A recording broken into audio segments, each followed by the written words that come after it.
Well, here we are, another new project for the shop. This is 2002 S2000. It's not too bad a shape. Got it from New York, had it shipped down, bought it sight unseen. I knew the guy that owned it before, used to work with him, and he was looking to get rid of it and try and find something else. So we kind of talked over some numbers, came up with a price that we both agreed on, and it made its way down to my place. So it has the factory wheels on it, but he did send another set of wheels, so I'll be swapping those at some point.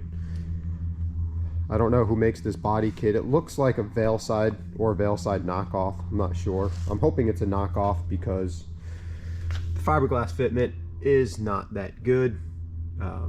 The fenders also not really my style, but they're not awful. Just again, not usually what I would go for. So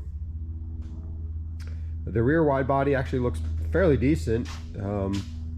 The liners and stuff are typical the way people will do this sort of thing. Well, they'll, I guess, sheet metal screw, put some panel bond in there, and then fiberglass over the top to kind of smooth it out.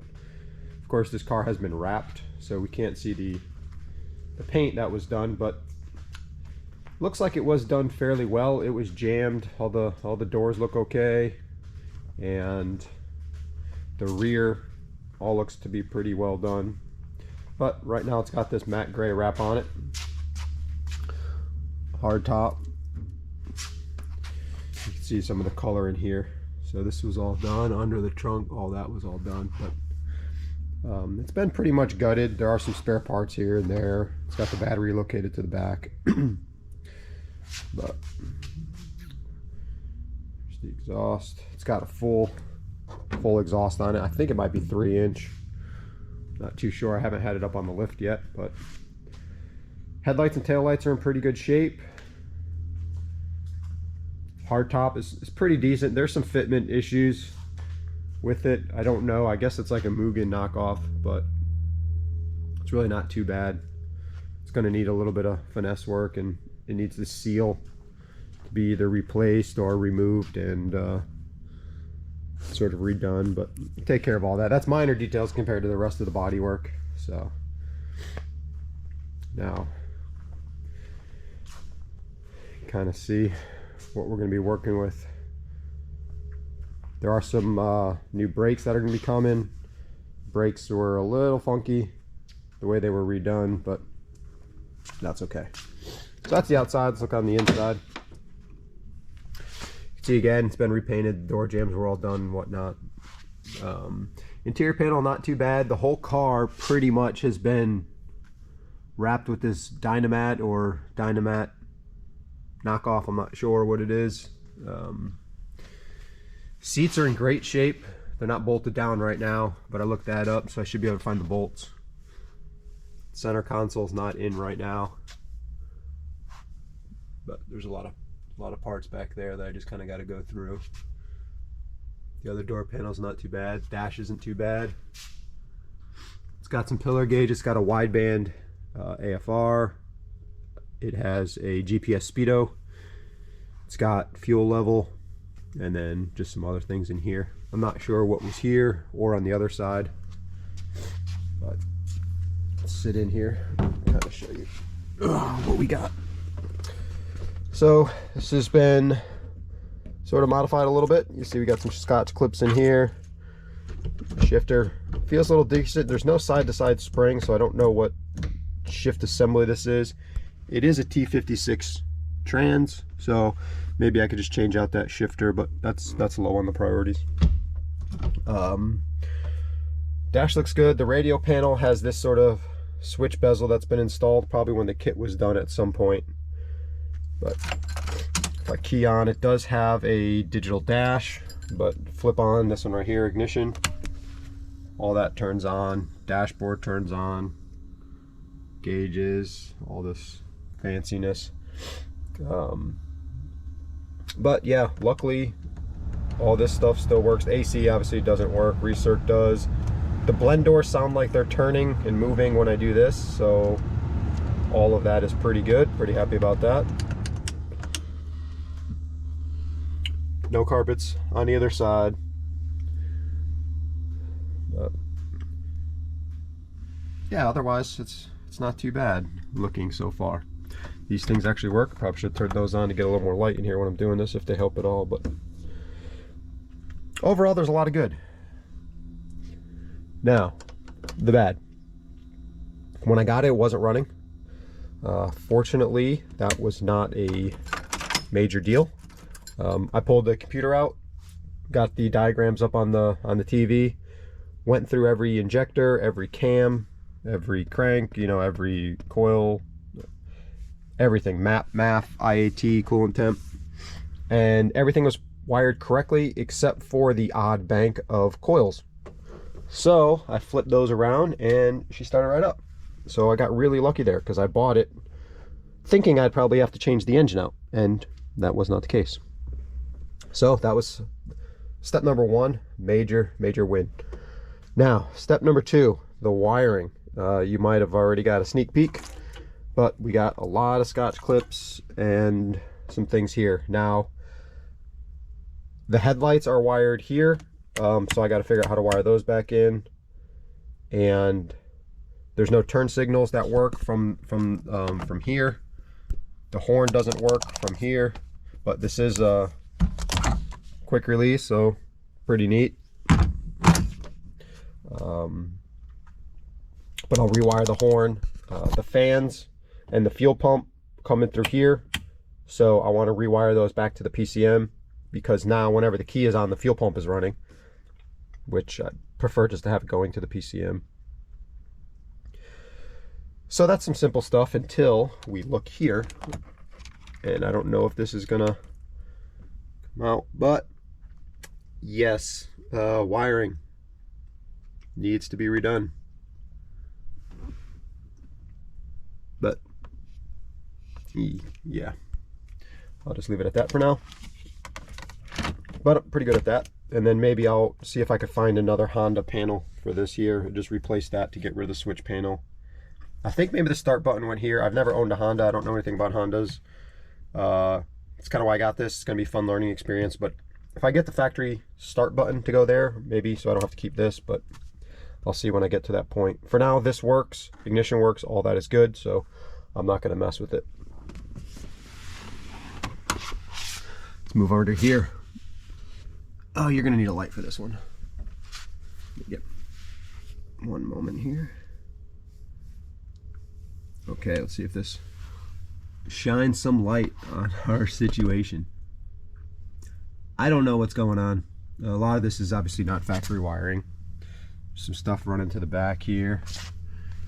Looking underneath, there's just a lot of stuff happening, and I don't know what that is right now, but I got time, and so I'll be going through all of this at some point, figuring out what every wire is, trying to label some stuff, trying to figure out what things are. Fix that we have going on in there, and then also coming into the back, I got some stuff, I don't know what it is in there. There's some wiring back there, a lot of wiring over there, some Scotch clips going to the fuel pump. I don't know what's up with all of that, but yeah. Some more stuff over there. Some more wiring around here, but I guess there's some extra wire here, and sure enough there too. Got to get a battery tied down. That's not bolted down right now, but at least in my worries, right?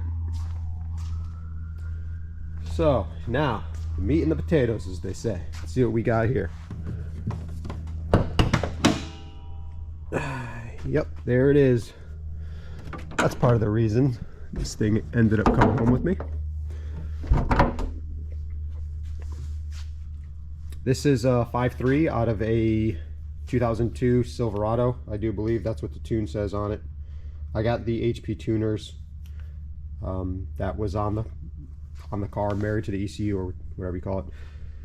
So this is the problem, was over here.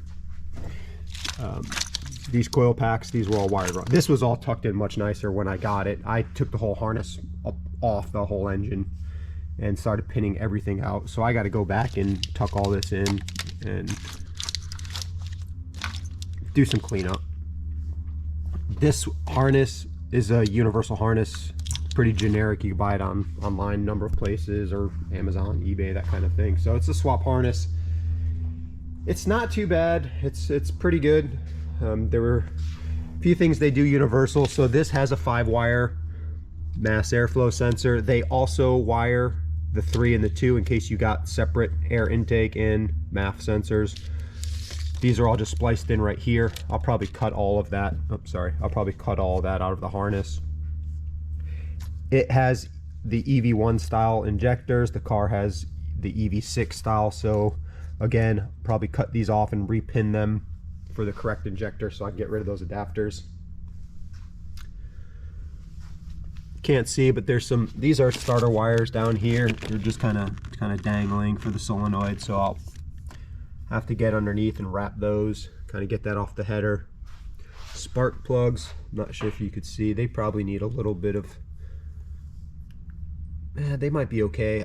I'm thinking maybe I got to go with a boot that's a little, maybe 45 or something boots. I'm not sure yet, but maybe some sleeves for now. They look really close. Once this thing gets some heat into it, don't know if it's going to melt. But back there is a little tight too with those starter wires. The rest of this I'm not too worried about. I can clean all that up fairly decent. It's nice that it has the fuse box, and I believe that's a circuit breaker for the battery in the trunk. So all that's not too bad. The brake lines, I'm not too sure what's happening with those. Probably done when the swap was done, but they're rubber from this bunch of T fittings and such. Each goes to its respective caliper with that rubber line. I'd like to redo that with some bent tubing, replace all that with hard line, get a little better brake feel. The alternator, I guess it would have gone here on most swaps. It's low mounted down here, so that is just basically self-exciting with a resistor right now. I might pull that alternator wire out, run it all the way back so it's PCM controlled.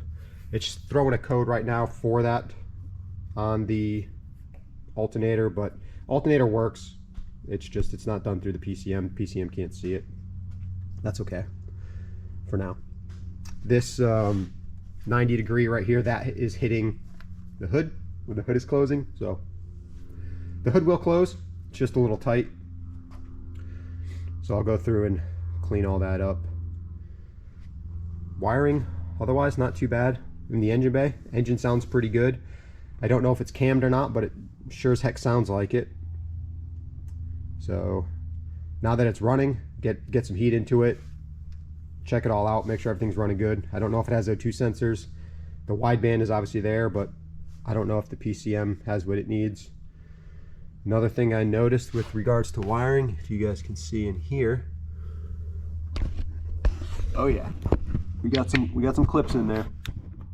So I don't know what that's for. I'll have to dig through the wiring diagrams and whatnot, but yeah, headlights work. The headlights are pretty bright. The headlight housings are pretty good. I think I'm going to source some factory fenders and a factory front bumper. From the doors back, it's fine. The rear wide body is all good. The roof's pretty good. Everything else I'm pretty happy with. Just not a big fan of this bumper and the way it fits. So standard front end with the wide body rear I think will be okay. I think it'll still look pretty good. I have more of this Avery Denison, I think that's, yeah, it's Avery vinyl wrap that I got with the car, and since I have some more I could always order more if I need more to wrap whatever's left. Maybe down the road I'll go through and do some body work, but right now the plan is just to get it running, get the wiring cleaned up, and see what else it needs. So overall, pretty happy with the car so far. Really happy that it was just a wiring issue for the engine,